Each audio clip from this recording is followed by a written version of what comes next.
한국경제TV 생생한 실전 투자 정보 와우퀴. 월 5,000원 커피값으로 투자 정보가 내 손 안에 배달됩니다. 와우킥 N에서 만나요.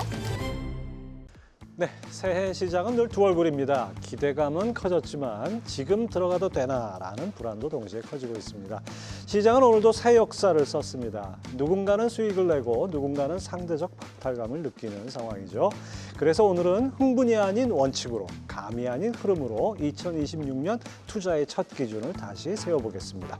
LS증권 염승환 이사, 명지대 산업대학원의 박정옥 교수 두 분과 함께 경제전쟁 꿀지금 시작합니다.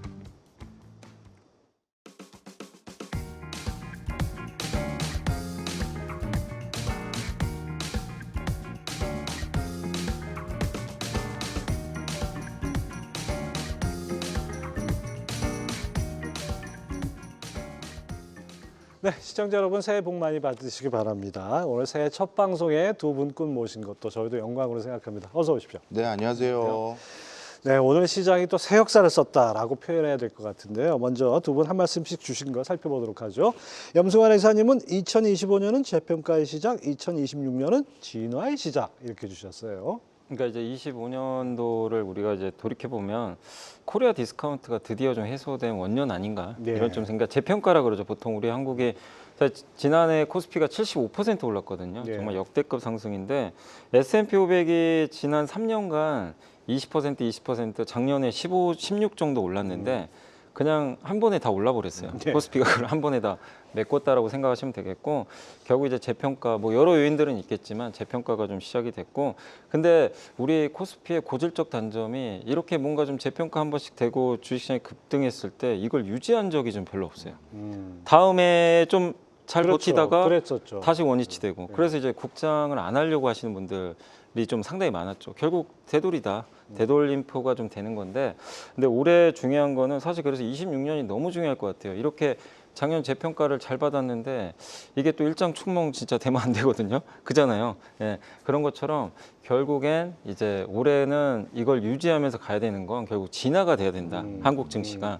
그러기 위해서는 실적이라든가 또 정부 정책도 계속 이어져야 되고, 그러니까 작년에 우리 한국 증시가 이렇게 올라왔던 이런 배경들이 올해는 잘 이게 이루어지면서 유지가 이어지는지, 그러니까 진화가 진짜 된 건지 아니면 진짜 이러다 마는 건지, 그거를 올해 한번 확인할 수 있는 굉장히 중요한 한 해가 될 것 같다. 저는 그렇게 보고 있습니다. 그냥 투자자 입장에서도 그럴 것 같아요. 올해도 주식이 오른다면, 전체 시장이 오른다면은 우리나라 주식을 오래 들고 있으면 수익이 나는구나. 이걸 네. 인식시켜 주는 게 참 중요할 것 같습니다. 예. 예, 박정우 교수님 조금 전에 말씀하신 일장춘몽일지라도 아주 짧게 적어주셨습니다. 네, 사실 염이사님하고 똑같은 견해를 제가 달리 표현한 것 같습니다. 저는 학술적 용어는 아니지만 지금의 증시를 설명하는 가장 좋은 키워드가 후기 유동성 장세다 이렇게 표현을 합니다. 우리나라가 M2 기준으로 어떻게 보면 통화 증가율이 통상적으로 7% 초반대를 매년 평균적으로 유지해 왔습니다.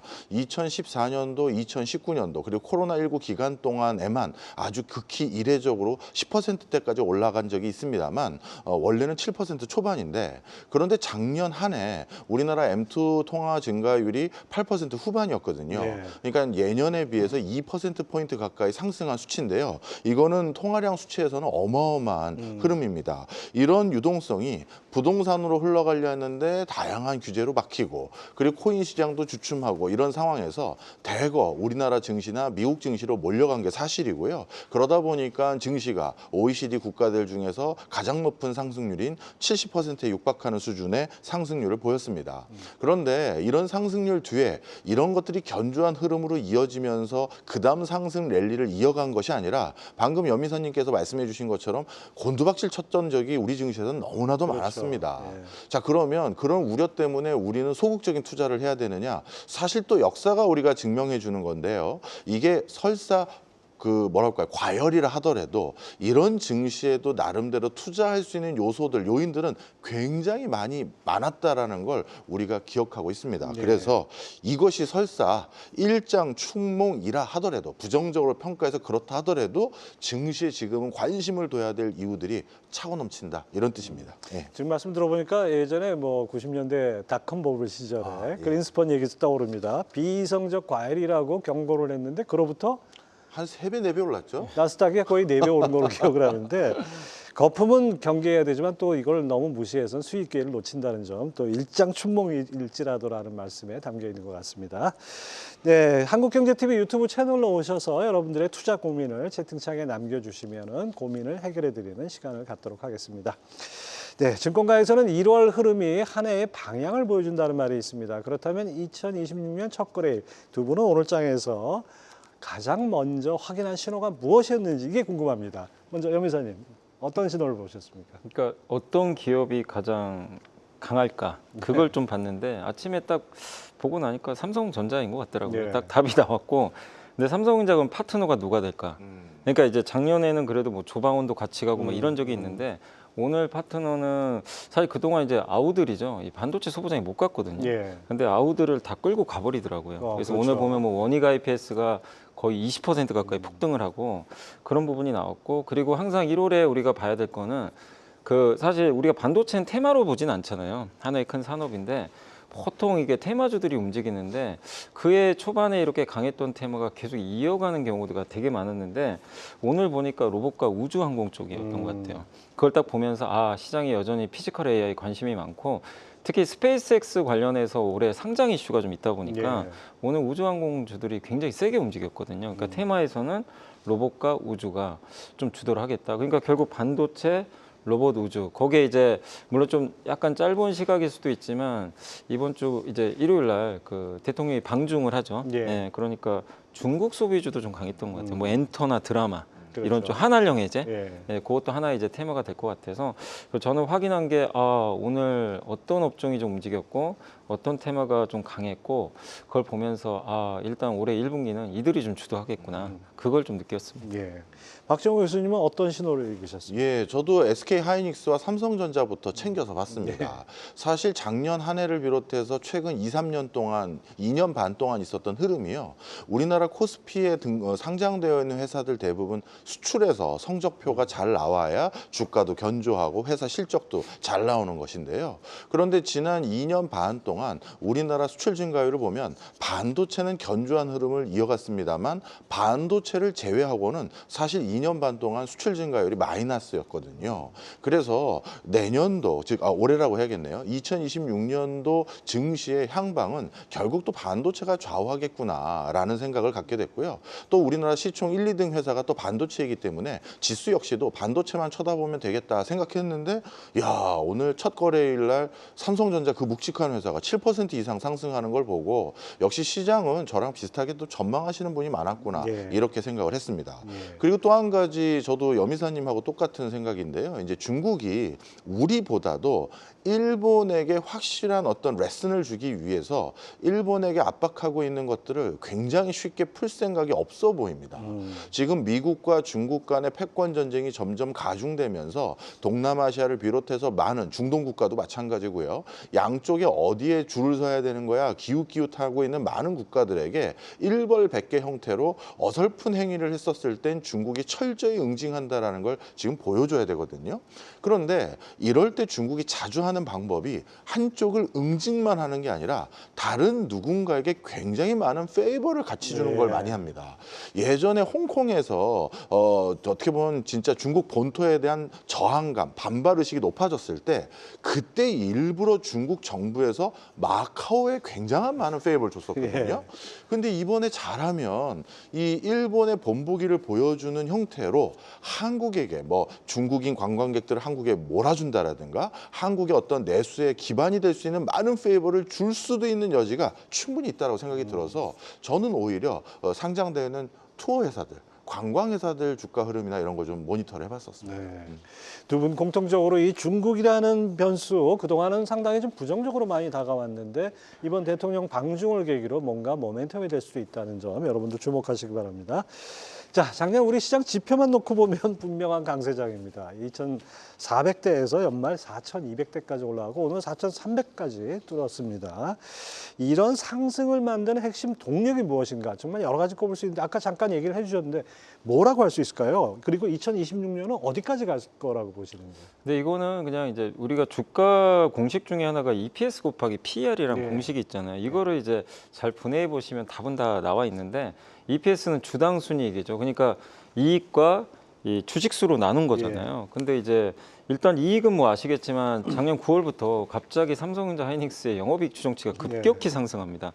근데 올해는 오늘도 한 보고서 보니까 삼성전자 영업이익 130조, 하이닉스 100조 얘기가 이제는 그냥 소수의 의견이 아니라 갑자기 그게 좀 대세가 되는 듯한. 제가 이 방송하면서 기억하는 게 작년 11월 달만 해도 하이닉스는 뭐 100조 갈지 모르는데 삼성전자는 한 80조 뭐 맞아요. 이렇게 얘기했었어요. 예. 네. 근데 이제 최근에 노무라도 그렇고 오늘 또 한 증권사에서 130조 얘기를 꺼내니까 이게 시장에서는 이거 생각보다 애널리스트가 지금 아직도 과소 추정하는 거 아니야? 네. 이런 인식이 되면 이제 나중에 이걸 다 올려버리거든요. 예. 그래서 결국 이익으로 지금 가는 거, 이건 EPS를 이제 올리는 요인이죠. 거기에 분모가 주식수인데 이건 정부가 작년부터 상법 개정 통해 가지고 이제 주주 뒤통수 치면 안 된다.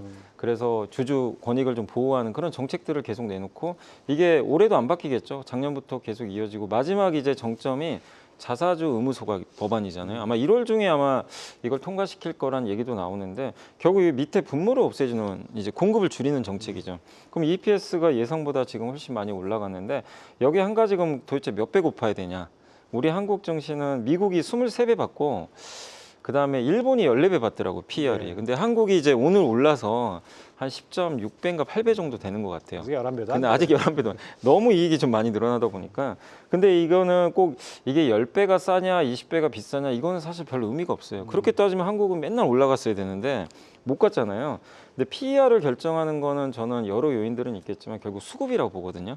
사람들이 이 나라의 주식 아니면 이 기업을 사게 만드는 뭔가 그 인기도라고 저는 좀 생각을 해요. 근데 그거 중에 좀 중요한 게 결국엔 전 달러 가치라고 좀 생각을 해요. 물론 우리나라 원화가 약한 거 맞습니다. 근데 달러가 작년에 10% 빠졌어요. 이제 73년인가 4년 이후로 가장 많이 빠졌대요. 보통 달러가 약세이면 글로벌 자산 시장이 보통 좋았어요. 근데 작년에 실제 좋았죠. 좋았던 게 맞고 우리나라 원화가 좀 약했지만 사실 이거는 우리나라 원화만 약한 게 아니라 대만 달러는 더 약했어요. 일본 엔화는 더 약했습니다. 그러니까 우리만의 문제는 아니었던 거예요. 근데 제가 이걸 공통적으로 생각해 보니까 우연의 일치인지 모르지만 미국의 제조 파트너 국가들이 유독 좀 약해요. 이건 결국 의미하는 것 중에 하나가 물론 서학개미 분들의 투자도 있겠지만 사실은 이제 이 세 나라가 공통적으로 미국에 좀 투자를 많이 해야 되잖아요. 그렇죠. 이런 부분도 있고 근데 이거를 단지 통화 약하다고 이걸 악재로 봐야 되나? 저는 그렇게 생각은 안 하거든요. 그렇기 때문에 오히려 미국의 파트너로서 이렇게 인정받고 있는 부분을 본다면 환율 하락을 우리가 부정적으로 그러니까 환율 상승 부분을 부정적으로 볼 필요는 없었고 오히려 달러는 어쨌든 약했거든요. 이게 결국 수급 쪽에 저는 긍정적인 효과를 좀 오히려 준 거 아닌가 이렇게 생각합니다. 그래서 결국 그런 부분들이 또 PER도 좀 저는 좀 올려주면서 이게 EPS와 PER이 이렇게 같이 그냥 맞물리면서 주가 급등을 했다. 근데 이 방금 제가 작년에 올라간 걸 이렇게 말씀드렸기 때문에 올해 정답도 비슷해요. 이 세 가지 요인이 안 바뀌면 계속 갈 수가 있는 거죠. 지금 PER이 10.6배 정도 되니까 저는 이게 12배 가면 한 5천 나오거든요. 예. 12배 가도 비싼 건 아닌 것 같아요. 그러니까 뭐 올해 전망을 한다면 합리적으로 추론을 해도 이 구조만 안 바뀌면 5천은 충분히 가능하지 않겠냐 이렇게 생각은 일단 하고 있습니다. 박정호 교수님 어떻게 보십니까? 네, 사실 주식 시장의 흐름을 설명할 때 크게 세 가지 요소를 봐야 되는데요. 가장 큰 영향력은 첫 번째는 수급이고요. 두 번째가 실적, 그리고 그다음에 미래에 대한 기대감, 이 세 가지를 주로 봐야 되는데 일단 유동성 측면에선 코로나19 때 뿌려진 유동성이 다 회수도 안 된 상황에서 추가적인 유동성이 우리 시장에 더 공급됐는데 그게 당연히 증시로 흘러가고 또 증시가 특별히 우리 시장이 고공행진을 할 수 있는 견초가 됐다. 잘했다. 저는 이렇게 평가를 합니다. 특히 부동산까지 규제를 대거하면서 그나마 있었던 투자 시장 중에서 원활하게 가동될 수 있는 분야가 주식 시장이다라는 인식을 더 강하게 심어줬던 것이 우리 증시를 올리는 첫 번째 요소가 됐고요. 그다음에 두 번째로는 실적입니다. 진짜 AI 붐이 일기 시작하면서 반도체 기업의 실적들이 급격히 개선되는 것이 눈으로 확인됐고 또 예견이 됐었고요. 그런 것들이 지금 또 증시를 견인하는 데 중요한 요소가 됐었고 반도체뿐만 아니라 방위 산업 역시도 마찬가지인데요. EU 차원에서는 이미 2034년이죠. 4년까지 방위비 증가를 지금 현 금액에서 2.5배 늘리기로 이미 결의를 해버렸습니다. 방산은 B2G 산업으로 정부가 발주를 해야 되는데 정부의 예산이 10년 안에 이렇게 2.5배 늘어난다는 것은 그만큼 우리 기업들에게도 기회가 커질 수 있는 요소입니다. 그리고 AI와 관련돼서 반도체와 관련돼서 전후방 산업이 돼버린 송배전, 발전, 그리고 원전 이런 것들도 우리 기업들이 견조한 상승을 보이는데 미래에 대한 기대감까지 형성되면서 수급 좋았죠. 실적 좋았죠. 미래에 대한 기대감까지 좋다 보니까 OECD 국가들 중에서 가장 높은 상승률을 견인했던 것 같고요. 그런데 이런 흐름이 그러면 2026년에는 바뀔 수 있는 요소가 있느냐 했었을 때 저는 그렇지 않다고 생각합니다. AI 거품론이 제기되면서 지적됐던 여러 가지가 있었는데요. 데이터 센터를 점점 짓기가 어려워질 것이다. 특히 버지니아주나 이런 지역에서는 이미 주민들이 데이터 센터를 예전엔 선호했었지만 이제는 그게 우리에게 득이 안 된다라는 걸 인지하면서 데이터 센터 보이콧을 하고 있고 그래서 100일 정도 유예를 두고 설립하겠다. 이렇게 하면서 아 이거 반도체라든가 기타 여러 가지 발주가 지연되는 거 아니야? 이런 우려가 있었는데 실질적으로 우주 데이터 센터가 생각보다 빠르게 런칭할 수 있는 기술적인 환경들이 더 빨리 도래하기 시작했고요. 그다음에 빅테크 기업들이 투자할 수 있는 자금 여력은 있을 것이냐라고 했었을 때 작년 대비 올해부터 본격적으로 전개될 것이 스스로 설정했던 칸막이를 서로 간 허무는 겁니다. 대표적으로 오픈 AI 같은 경우는요. MS가 초기 투자를 했었고 그다음에 그걸 바탕으로 여러 가지 독자적인 노선을 구축했었는데 최근에는 오라클을 비롯해서 작년 연말에는 아마존까지 투자를 허용해 준 거거든요. 이런 것들은 빅테크가 이제 다시 이합 집산을 하면서 서로 부족한 자금들을 벌충해가는 모습까지 보여지다 보니까 AI 흐름은 앞으로도 견조할 가능성이 더 높아지고 있는 상황입니다. 그래서 저는 2026년에도 한국 증시에는 여러 가지 호재들이 많다 이렇게 평가합니다. 지수는 얼마까지 보세요? 저도 5천까지는 갈 것 같은데요. 문제는 너무 반도체 독주가 될 가능성이 높습니다. 반도체를 제외한 나머지 업종은 정말 죄송한 얘기지만 오히려 2025년보다 경기가 더 안 좋다라고 평가받을 업종들이 대부분입니다. 그러다 보니 반도체 쏠림 현상 하나 가지고 도대체 얼마나 지수가 끌어올릴 수 있을까라고 했었을 때 그런 부분에 의구심이 좀 있다 보니까 저는 보수적으로 5천까지는 충분히 노려볼 만하다 이렇게 생각하고 있습니다. 예, 그렇습니다. 뭐 지수가 문제가 아니라 지금 업종이 고루 좀 올라줘야 되는데 너무 편중돼서 오르는 것이 어떻게 보면 우리 시장에 좀 아쉬운 점인 것 같습니다. 자, 2025년은 개인과 외국인이 정반대 모습을 보였죠. 개인은 순매도했고 외국인은 순매수를 했습니다. 오늘도 뭐 개인은 팔았지만은 외국인은 순매수를 이어갔는데 염이사님 이런 흐름이 올해도 계속될까요? 작년 같은 흐름이? 그러니까 이제 작년에는 개인 투자분들이 이렇게 보통 개인 투자분들의 그 스타일을 보면 지수가 오를 때는 계속 파세요. 그게 거의 대부분이고 그 다음에 빠지면 또 밑에서 좀 받으시고 이런 게 많았는데 그러다 보니까 11월, 12월은 또 주식을 좀 사셨어요. 그때 좀 초종장이다 보니까. 그렇죠. 근데 이번에 또 오늘 신고가 내니까 또 이렇게 대량 매도하는 모습이 나와서 기존의 그 스타일과 바뀐 건 아니다. 이렇게 보고 있고. 근데 오히려 개인 투자분들이 이렇게 지수가 오를 때 만약에 개인들이 주식을 많이 사서 만약에 주가 지수가 계속 오른다. 그러면 사실 과거에 이게 위험 신호인 경우가 되게 많았어요. 사실 올해도 그때 제가 기억하기로는 당시에 그 4,200 한번 찍고 그때 가을이었던 것 같은데 그때 4,200을 한번 찍고 나서 그 4,000 넘고 바로 다음 날이었던 것 같아요. 4,200을 간 날 그때 이제 개인 투자분들이 주식을 제가 알기로는 거의 조 단위로 산 걸로 기억이 나거든요. 아니나 다를까 그 다음 날 그다음부터 뭐한 두 달을 3,800까지 빠져버렸어요. 그러니까 제가 개인 투자분들 폄하하는 게 아니라 보통 이제 개인 투자분들이 좀 못 견디고 이렇게 많이 쫓아갔을 때 지수 상승할 때 이렇게 그 고점 나오는 경우들이 많았는데 보통은 어쨌든 우리나라 증시를 이렇게 올라갈 때 이끄는 거는 대부분 외국인입니다. 그리고 아까 이제 교수님 말씀대로 외국인들이 산 거는 결국엔 아까도 이제 반도체를 말씀해 주신 것처럼 그냥 반도체만 사고 있어요, 사실은. 다른 업종보다 그냥 압도적으로 반도체. 그래서 올해도 외국인들 수급은 그냥 반도체 저는 업황이 달려 있다. 이렇게 보고 있고 반도체 꺾이면 아마 팔아버릴 가능성이 높고요. 굉장히 무차별적으로 팔아버릴 수도 있어요. 이 업황이 많이 꺾인다고 생각하면. 그래서 외국인 수급은 반도체에 대한 어떤 시각이 어떻게 바뀌는지 유지되는지 그에 달려 있고 개인 투자분들은 제가 봤을 때는 어쨌든 내려오면 계속 사겠다라는 입장은 맞는 게 지금 예탁금이 87조나 되거든요. 고객 예탁금이. 이 상태면 진짜 이제 100조도 얼마 안 남았어요. 근데 이게 줄질 않아요. 줄지 않고 여전히 80조 이상에서 유지되고 있는 것도 대단한데 이분들 생각은 뭐겠습니까? 빠지면 사겠다는 거죠. 그러니까 하단은 되게 또 받아줄 것 같아요. 그래서 개인 투자분들은 제가 봤을 때는 지금의 올해 뭐 순매도 하냐 순매수 하냐는 뭐 제가 봤을 때는 뭐 판단하기 좀 어렵지만 개인 투자분들은 어쨌든 내려올 때는 좀 대기 매수를 하고 있다, 하려고 한다. 이렇게 좀 판단을 하고 있습니다. 지금 개인 투자 얘기하셨으니까 사실 개인 투자자 입장에서 가장 고민되는 지점이 바로 여기일 것 같습니다. 작년에 AI 반도체, 특히 삼성전자, SK 하이닉스의 한 해였다 이렇게 볼 수 있는데 이런 주도주가 계속 가는 건지 그럼 빠져야 사는데 계속 간다 그러면 살 기회를 놓치는 거 아니겠습니까? 아니면 뭐 다른 뭐 성장주나 가치주나 뭐 배당주나 뭐 이런 걸로 좀 이동할지 그건 어떻게 보십니까? 근데 이게 어느 시장이든 어떤 한 업종이 계속 가지는 못하고요. 중간중간 파트너가 생겨요. 예.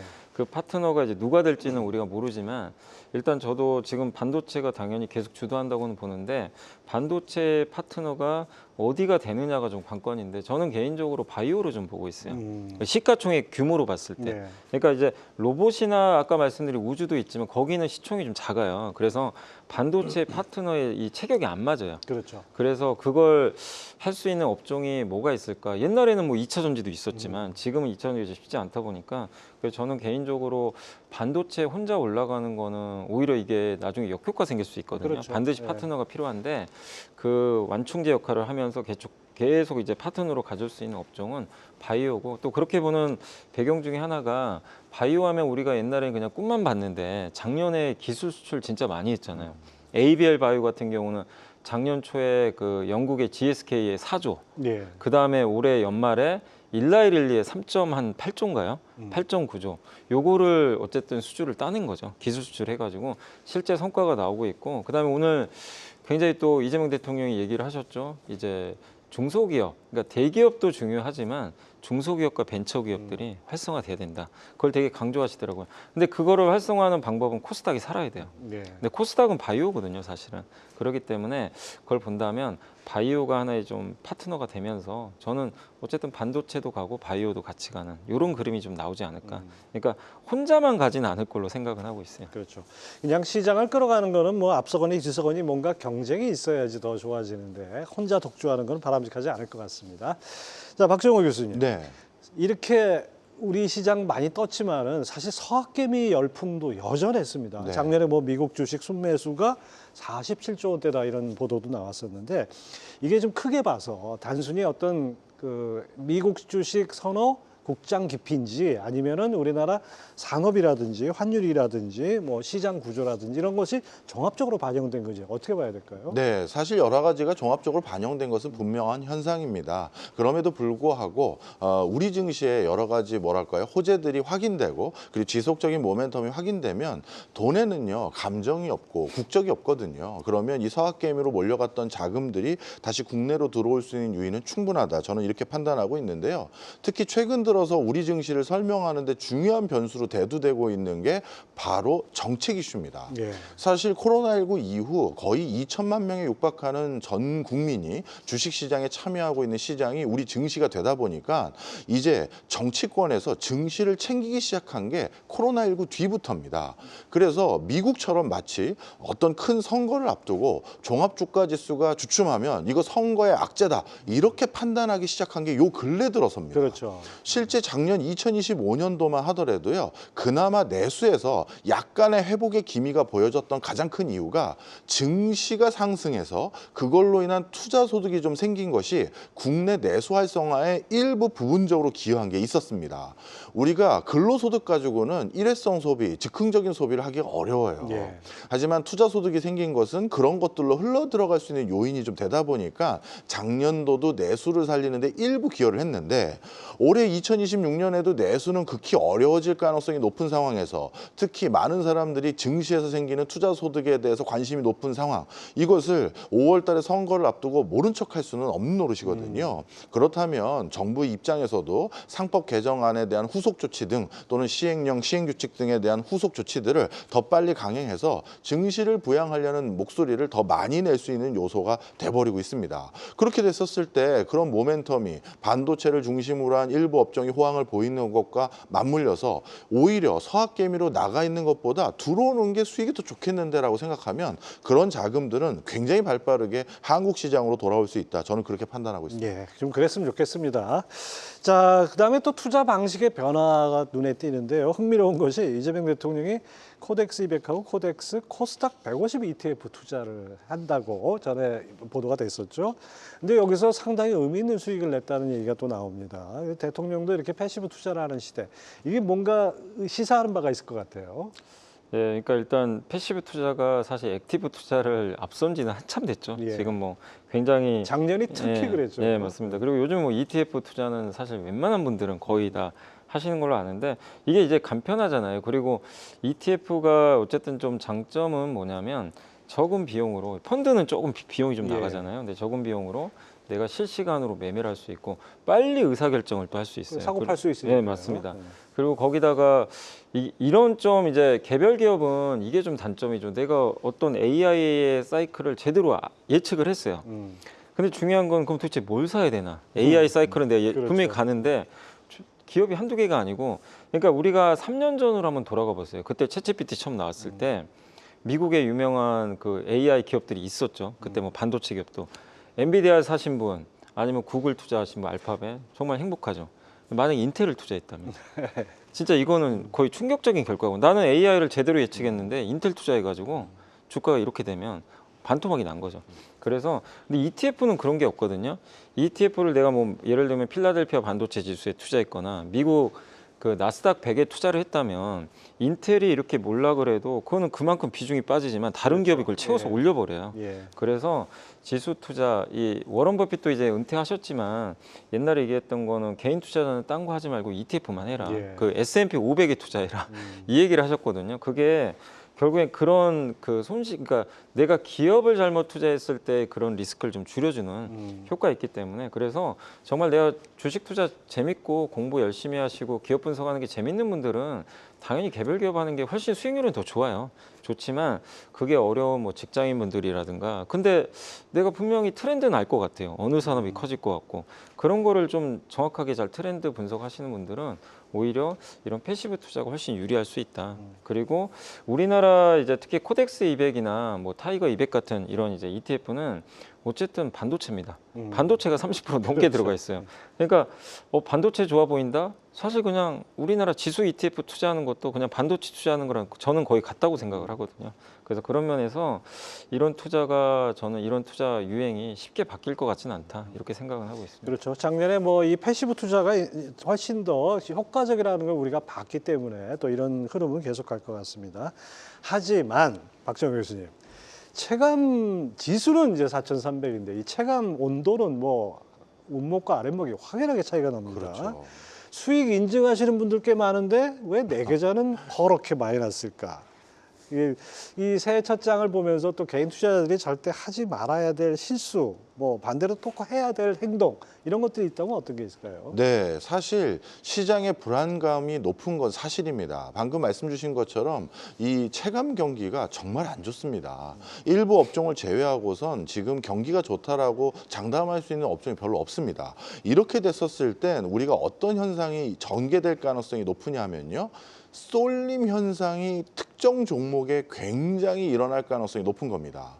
예를 들어서 증시 좋으니까 당연히 객장에 찾아가서 또 상담받는 분들에게 또 추천 좀 해주세요 하면서 종목에 여러 가지 담을 수 있습니다. 그런데 희비가 엇갈리기 시작하면서 역시나 믿을 만한 거는 이미 검증된 주식들, 대장주들이구나 하면서 그쪽에 굉장히 쏠림 현상이 일어날 수가 있거든요. 따라서 이런 과정에서 주가가 한 번에 적지 않게 출렁거리는 그런 종목들도 많을 수 있다는 점을 꼭 기억을 하셔야 되고요. 따라서 우리가 절대 하지 말아야 될 것은 그냥 무조건 두루두루 투자해 놓으면 언젠가 오른다 이렇게 생각하지 마시고 이런 불확실성이 높을 때는 특정 종목에 그것도 검증된 종목에 쏠림 현상이 일어날 수 있다는 걸 기억하시고 또 우리 꼭 기억해야 될 게 또 하나 더 있지 않습니까? 2차 전지, 전기차 정해진 미래다라고 하면서 우리 모두 기대감이 얼마나 컸습니까? 그렇죠. 근데 이제 와서 돌이켜보니까 오히려 뒤로 퇴보하는 듯한 행보들이 미국에서 유럽에서 계속 목격되고 있습니다. 따라서 아무리 그게 정해진 미래라는 시나리오를 가지고 있다 하더라도 그 긴 여정을 내가 감내할 수 없다면 검증된 것으로 돌아가야 된다라는 인식들을 이미 투자 시장에서 학습한 분들이 많습니다. 그래서 이 쏠림 현상을 올해 2026년에는 우리가 꼭 기억해야 된다 이렇게 평가합니다. 정해진 미래라도 그냥 순탄하게 가는 법이 없죠. 항상 길은 미래로 가는 길은 울퉁불퉁하니까 그거 감안하셔야겠습니다. 자, 이 질문으로 정리해 볼 수 있을 것 같은데요. 이 돈이 어디로 갈 것인가 이거를 봤을 때 우리가 주식시장만 볼 게 아니라 전체로 봤을 때요. 지금 뭐 작년에 초강세를 보였던 AI 반도체냐 다시 주목을 받는 은이냐 아니면 반등을 노리는 부동산이냐. 뭐 투자론 전반과 부동산도 강의하시니까 이건 박정우 교수님께 여쭤봐야 될 것 같은데요. 네, 사실 유엔에서 집계하는 국가로 할 수 있는 189개국 중에서요. 지금 재정 적자에서 자유로운 국가는 15개 정도밖에 안 됩니다. 아, 그런가요? 그러니까 지금 전 세계적으로 많은 국가들이 돈을 지금 유동성을 뿌리고 있는 상황이다. 이렇게 말씀드릴 수 있습니다. 이런 상황에서 자연스럽게 실물 자산에 대한 전반적인 기대감은 높아질 수밖에 없습니다. 게다가 미국과 중국이 서로 원자재 확보에 나서기 시작하면서 그런 부분에 대한 금과 은을 비롯한 광물 자원에 대한 투자 기대감도 높아지고 있는 것이 분명한 사실입니다. 따라서 실물 자산에 대한 견조한 흐름들은 2026년에도 목격될 수 있는 여지는 많은데요. 단 금 같은 경우는 너무 단기간에 폭등했던 것이 지난해의 흐름이었죠. 그래서 일부 조정은 있을 수 있습니다만 그럼에도 불구하고 실물 자산에 대한 부동산을 포함해서요. 이런 것들에 대한 흐름은 견조할 것이다. 이렇게 말씀드리고 싶고 그리고 투자를 할 때는 동업자가 많은 업종에 투자를 했었을 땐 실패를 줄일 수 있습니다. 예를 들어서 굵직한 회사들이 모두 같은 데를 쳐다보고 뿐만 아니라 국가에서도 그 산업을 뒤에서 지원하고 있고 그러면 그런 사업은 웬만하면 실패할 일이 적은데요. 지금 AI가 그렇습니다. 빅테크 기업들 모두 AI에 성큼성큼 투자를 하고 있고요. 게다가 미국과 중국도 AI 패권을 뺏기지 않기 위해서 적극적인 지원을 하고 있습니다. 이런 것들은 시장이 더 확산되면 확산됐지 수축될 이유가 적다. 이렇게 판단하고 계속 관심 가지시는 게 좋을 것 같아요. 그렇습니다. 뭐 하여튼 투자라는 것이 다 그렇습니다. 딱 보면은 이렇게 갈 것 같은데 꼭 거꾸로 가는 것이 투자라고 저는 경험이 여러 가지 그런 경험이 있는데 지금 말씀 주신 대로 돈 흐름 어떻게 움직일지 한번 잘 지켜보시기 바랍니다. 자, 2026년 주가 향방도 우리가 좀 찾아봐야 되겠는데요. 그 앞선 질문하고 연결해서 보겠습니다. 많은 분들이 궁금해하는 게 뭐 AI 반도체 이거 계속 간다. 그렇다 그러면 앞서 염승환 이사님도 그렇게 말씀하셨지만은 이제 재평가를 넘어서 진화의 서막이다 뭐 이렇게 얘기를 해주셨는데 이 AI 반도체 올해는 제2의 서막이 올렸다, 제2의 이제 2막이 올랐다 뭐 이런 거로 이렇게 봐도 될까요? 네, 맞습니다. 2025년도에 반도체에 대한 AI에 대한 대표적인 리딩 컴퍼니는 엔비디아였습니다. 엔비디아의 GPU를 기반으로 반도체 산업들 그리고 AI 생태계가 진화 발전해왔다 해도 과언이 아닌데요. 그런데 2026년도부터는 엔비디아뿐만 아니라 이제 다른 대안들이 속속 대두될 것이다 이렇게 판단하는 게 좋아 보입니다. 이미 작년 연말부터 선풍적인 관심의 대상이었던 구글의 TPU를 비롯해서 이제 AMD에서도 새로운 반도체 칩을 제공할 예정이고요. 삼성도 자체적으로 만든 반도체를 또 출시해서 자사의 제품에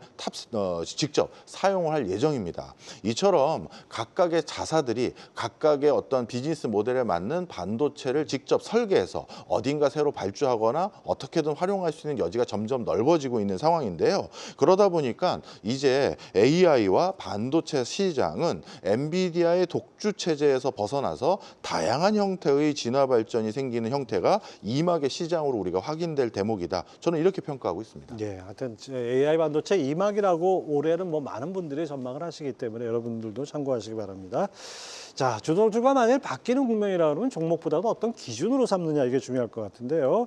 요즘 자연스럽게 이제 팩터 투자, 특히 가치 투자에 대해서 많이 얘기를 합니다. 한국 시장에서 가치주가 종종 가치에 함정이 된다, 뭐 이런 얘기를 하는 분들도 있는데 이건 어떻게 설명할 수 있을까요? 근데 이제 이 가치주라는 거는 주가가 어쨌든 이제 기업의 가치에 비해서 좀 저평가돼 있는 거, 보통 이제 그런 걸 얘기하는데, 가치 함정이라는 거 이제 그런 저평가 논리에 빠져서 결국 기업 가치가 실제로는 이게 알고 봤더니 저평가가 아니었던 거죠. 예. 계속 이제 어떻게 보면 이제 좀 표현이 그렇지만 안에서 기업 가치가 좀 썩어가는 그런 경우들도 있긴 하거든요.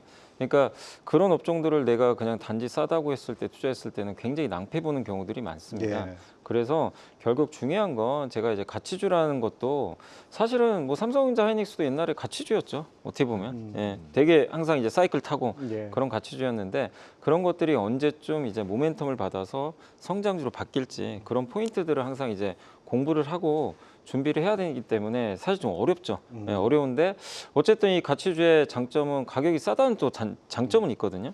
그래서 하방이 좀 단단하다라는 그런 어떤 그 부분들은 좀 장점이 되겠지만 어쨌든 이런 것들이 언제 발현될지 계속해서 우리가 공부를 해야 된다. 그래서 가장 대표적인 저는 이제 가치 중에 하나가 예를 들면 이제 현대차 같아요. 현대차 그룹 보면 PER이 전 세계 거의 자동차에서는 꼴찌죠. 꼴찌할 정도로 6배, 7배인데 이 기업이 만약에 가치 함정에 빠질 수도 있어요. 왜냐하면 지금 테슬라가 내놓은 완전 자율주행 보세요. 예. 정말 세상을 바꿀 기술인데 이거를 현대차가 몇 년 후에 못한다. 이거 사람들이 다 자율주행 타고 다니는데 근데 그때쯤에 모두가 테슬라만 탄다.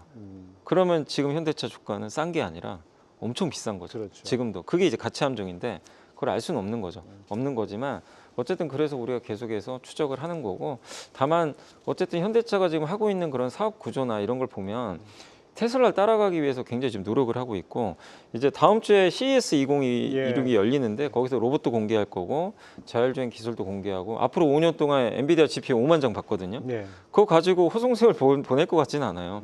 굉장히 고성능의 칩이거든요. 그래서 여러분들이 어쨌든 이런 가치주가 될지 가치 함정에 빠질지는 미래는 모르지만 이렇게 현대차처럼 만약에 그 결과가 몇 년 후에 어떻게 나올지 모르지만 뭔가 바뀌려고 노력하는 그런 기업들 같은 경우는 어쨌든 저는 가치 함정보다는 나중에 이 가치가 다시 발현될 가능성이 높다고 생각을 하고 있거든요. 그리고 무엇보다 1년에 13조, 한 14조, 15조 이렇게 벌어요. 예. 근데 이제 뭐 제가 현대차 편을 드는 건 아닌데 유튜브 보면 이렇게 자동차 유튜브들 영상 보서 현대차 얘기 나오면 망한다는 댓글이 너무 많아요. 망한다는 얘기 왜 망한다는 얘기가 때도 망한다 예, 그러는데. 계속 망한다. 아, 그런 댓글이 되게 많더라고요. 근데 1년에 10조 버는 회사가 매년 버는데 망한다고? 그 저는 좀 그러니까 그만큼 저는 어떻게 보면 이게 가치 함정이나 이런 것보다도 아 현대차가 한국에서 참 인기가 없긴 없구나 이렇게 평가절하되고 있구나 그런 좀 그런 걸 했는데 결국 이건 현대차가 노력을 해야 될 것 같아요. 예. 그런 인식을 바꾸기. 그래서 그 첫걸음이 저는 올해 나올 수 있고 작년에 엔비디아랑 그 젠슨항과 깐부 동맹 예, 맺었잖아요. 이거를 올해 뭔가 결과를 보여줘야 될 것 같아요. 그러면 가치주가 이제 성장주로 재탄생하는 그런 좀 그런 또 사례가 나오지 않을까 이렇게 기대를 한번 해보고 있습니다. GPU를 누가 많이 갖고 있는지 살펴보는 것도 중요할 네. 것 같습니다. 자, 여기서 잠깐 시청자 여러분들의 질문 소화하고 가겠습니다. 매수는 예술이라는 아이디 쓰시는 분 염승환 이사님께 여쭤보는데 아까 바이오 얘기 잠깐 하셨는데 자, 바이오주를 상방 작년 한 해 44% 올라주긴 했는데 투자자들은 만족하지 못하고 있습니다. 앞으로 전망은 어떻게 보십니까? 아무래도 코스피가 75%나 올랐기 예. 때문에 아니 이 정도 올랐으면 많이 바이오는 올랐는데. 100% 올라야 되는 거 아닌가? 예. 왜냐하면 바이오 투자하신 분들은 가치보다는 어쨌든 굉장히 그 흔히 베타라 그러죠. 엄청난 변동성을 예, 또 예. 좋아하시잖아요. 그래서 지수보다 한 2~3배의 수익을 원하시는데 생각보다 이제 바이오가 워낙 작년에 코스피가 좋다 보니까 그만큼은 좀 오르지 못했거든요. 근데 일부 바이오 기업들 보면 성과가 엄청납니다. 뭐 예. 펩트론, D&D 파마테, 알테오젠. 그러니까 그 안에서 뭔가 엣지를 이제 발현한 기업들의 주가는 사실 코스피 상승률을 압도할 정도로 되게 좋았거든요. 그래서 제가 말씀드리는 건 전체적으로 올해 코스닥 분위기는 더 좋을 가능성이 높은 게 정부가 일단 활성화됐지 예. 밀어주는 상황이기 때문에 수급은 걱정을 안 해도 될 것 같아요. 수급 쪽에선 지원 사격이 나는데 다만 이 수급이 좋다고 해서 모든 바이오가 다 가는 시대는 아니거든요. 그렇죠. 그 안에서 분명히 엣지 있는 기업들은 시총이 커질 거고 연기금이 코스닥의 비중이 지금 3%까지밖에 안 돼 있는데 이걸 아마 대책 나와서 5%까지 늘린다고 치면 연기금이 그러면 코스닥 모든 바이오 사주진 않아요. 그렇죠. 거기에 시총 큰 것들 위주로 고를 거예요. 그런데 그 시총이 커질 기업을 찾아야 되거든요.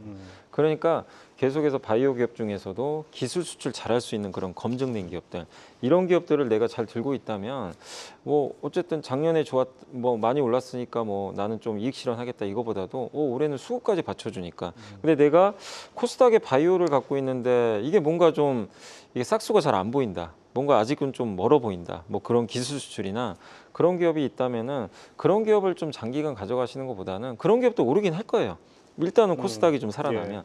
근데 그렇게 올라갈 때 그런 기업들을 좀 약간은 정리하셔가지고 확실히 기술 수출이나 이런 것들이 좀 가능한 그런 검증된 바이오로 저는 압축을 해야 된다. 그래서 바이오에 대한 시각은 저도 굉장히 올해 반도체 파트너가 될 걸로 좀 좋게 보고 있지만 어쨌든 여러분들이 정말 옥석 가리기를 잘해야 수익률을 여기서 그 소외가 안 될 수 있다. 예. 이렇게 좀 생각을 하고 있습니다. 예.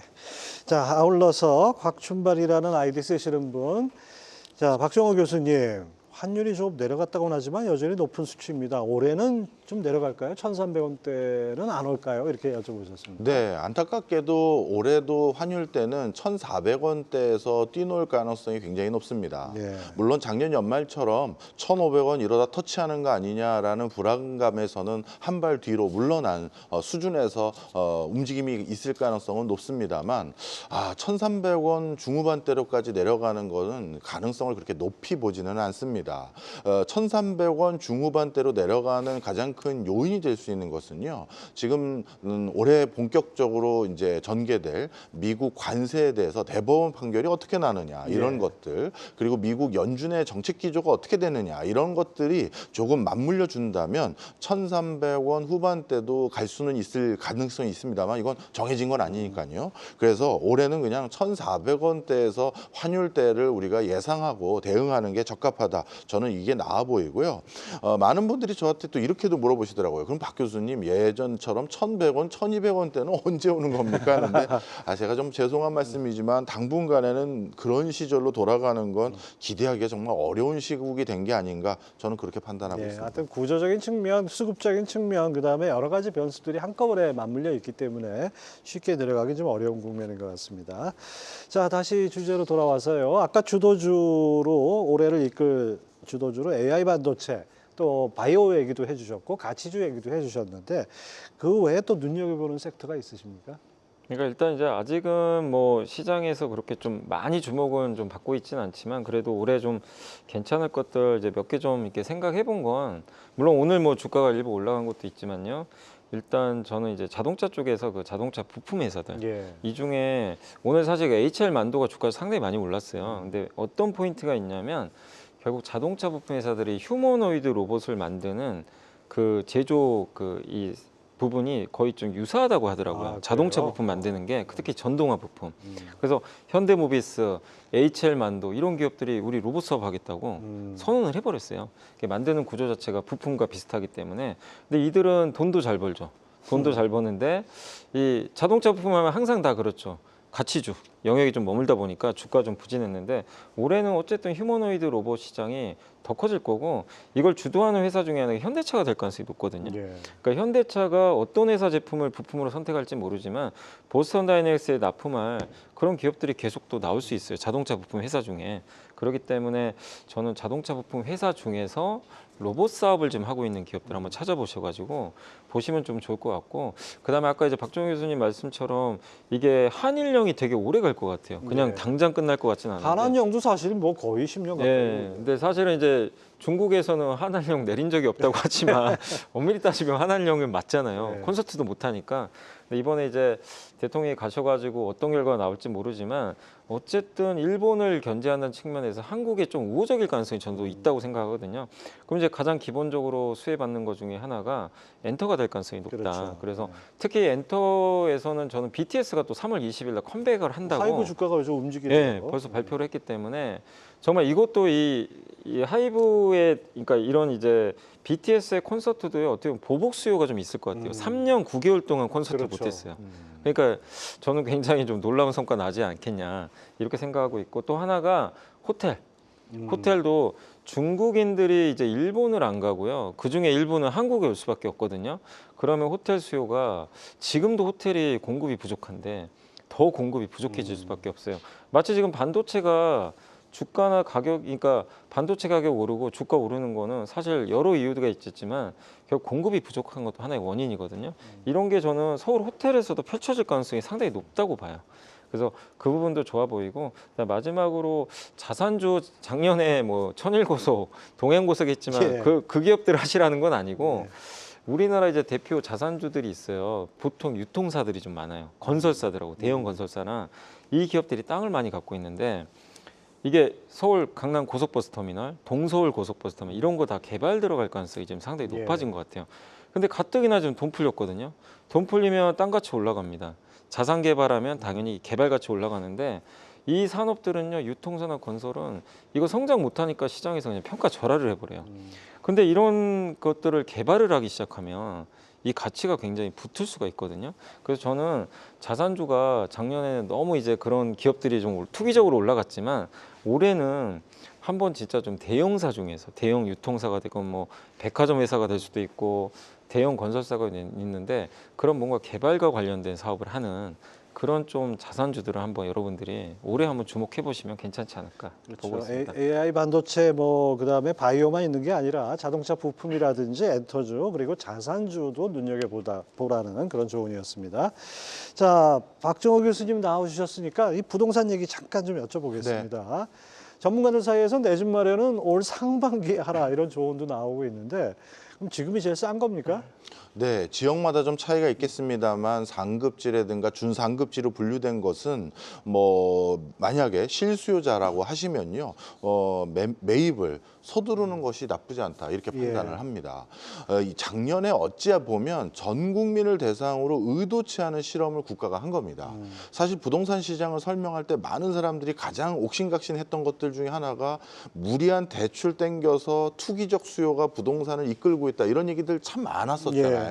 그런데 작년도 10.15 대책이 결정타였는데 그 전부터 이제 대출의 맥스를 2억까지로 한정을 해버렸습니다. 그러면 대출을 받을래야 받아도 2억이 안 되는 금액만 나오는 게 통상적이거든요. 그런데 결과가 어떻게 됐느냐? 작년도가 최근 20년 동안 우리나라 부동산 상승률을 가장 높이 기록했던 게 작년이었고요. 그것도 강남 3구를 비롯한 최고가 아파트가 질비한 지역도 견조한 상승 흐름을 계속 이어갔습니다. 이 얘기는 달리 말하면 무리한 대출로 집을 구매해서 투기적인 분위기 속에서 버블을 일으켰던 게 일부는 아니었다라는 걸 벌써 보여준 겁니다. 그리고 2, 3주 전에 발표됐던 KB 부자 보고서에도 발표된 내용을 보면요. 2025년도 기준으로 새로 부자로 포함되어 있는 숫자가 14,000명 정도가 늘었습니다. 그 얘기는 아니 그렇게 작년도 경기가 안 좋았는데 신흥 부자에 또 14,000명이 포함됐다. 자, 우리 강남 3구에요. 14,000 세대를 공급하려면 이거 이제는 한 6, 7년 이상이 걸리는 숫자입니다. 그런데 1년 만에 14,000명이 또 포함된 거예요.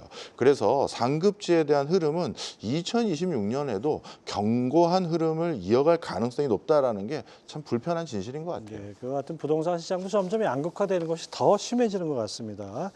자, 그다음에 이제 다시 주식으로 돌아와서요. 2026년 투자 전략을 정리해 보겠습니다.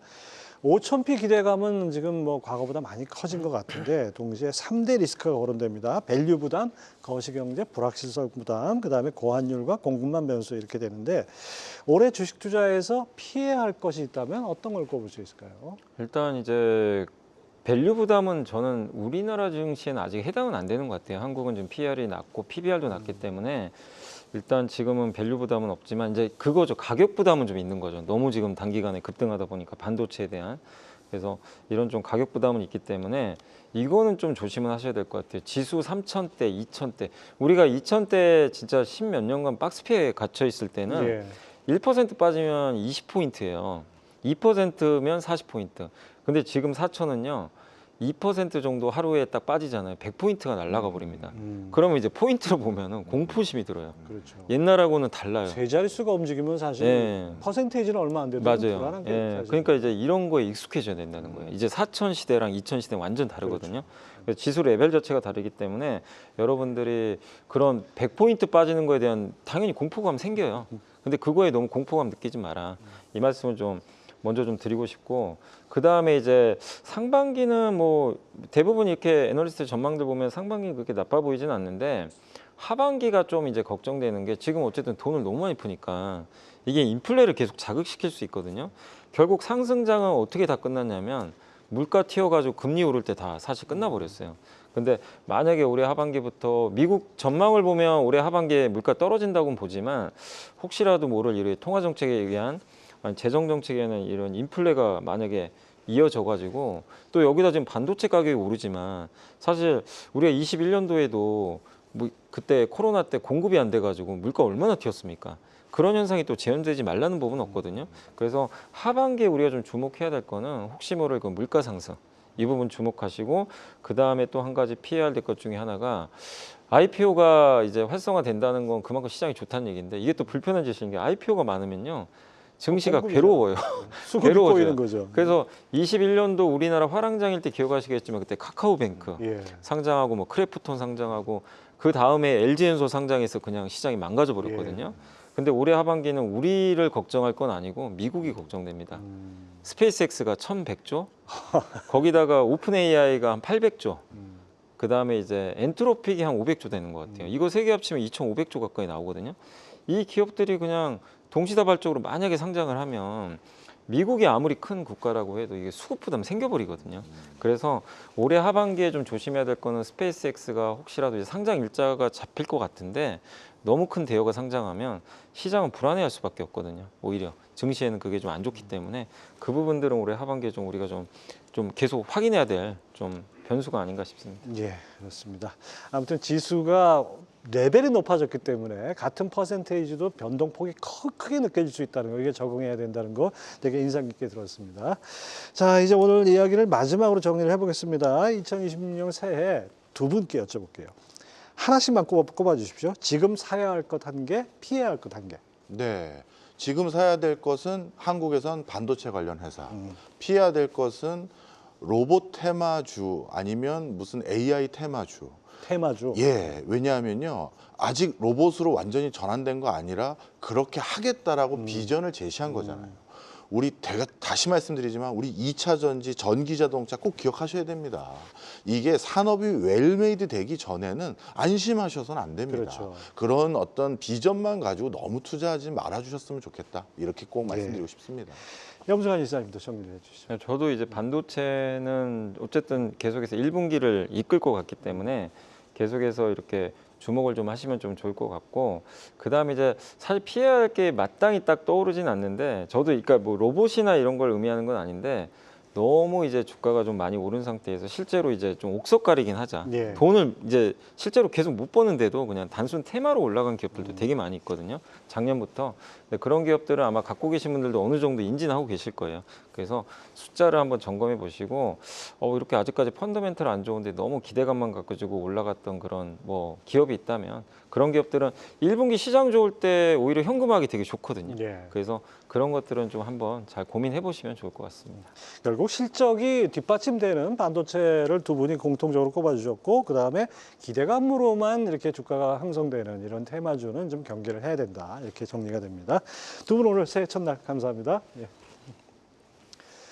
네, 새해 첫 방송답게 두 분의 꾼들과 함께 2026년 투자 지도를 그려봤습니다. 오늘 답은 하나입니다. 흥분하지 말고 기준으로 투자하자.